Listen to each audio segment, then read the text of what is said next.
इस सवाल में कह रहे हैं यदि शांत जल में नाव की चाल 8 किलोमीटर प्रति घंटा है और धारा की चाल 3 किलोमीटर प्रति घंटा है, तब धारा के विपरीत नाव की चाल क्या होगी?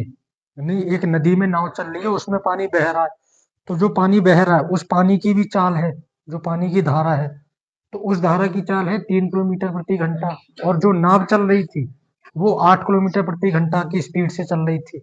तो पानी अगर इधर बह रहा है तो नाव इधर जा रही है, उल्टी दिशा में यानी विपरीत दिशा में। तो ऐसी दिशा में उसकी चाल क्या होगी?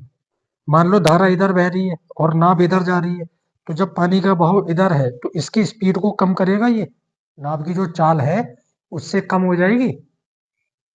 तो वही पूछा है धारा के विपरीत, तो नाव की चाल कितनी है?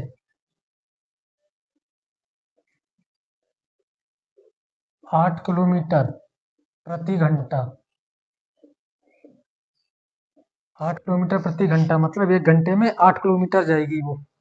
और धारा की चाल क्या है?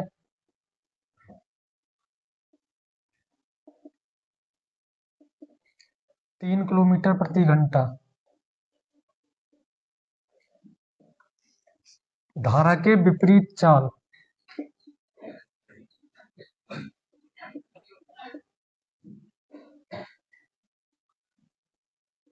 धारा के विपरीत नाव की चाल, तो जो इसकी 8 किलोमीटर प्रति घंटा चाल थी, इसमें से ये 3 किलोमीटर प्रति घंटा चाल ये कम हो जाएगी। ठीक है, और ये एक ही बार में लिख देना, किलोमीटर प्रति घंटा, दोनों बार अलग अलग नहीं लगाना। 8 में 3 गया 5। बात समझ आ गई?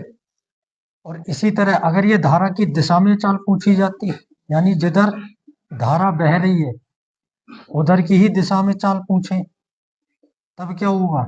तो जो 8 उसकी थी वो और 3 की स्पीड और बढ़ जाएगी, तो मतलब क्या हो जाएगा? ये जुड़ जाएगा, यानी धारा की दिशा में जुड़ेगी और विपरीत दिशा में घटेगी, तो कितनी हो जाएगी?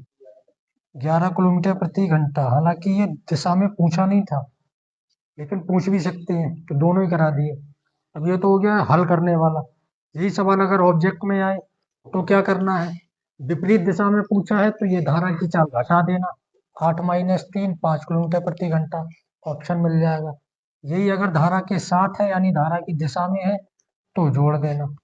बात समझ आ गई? नोट करो इसे।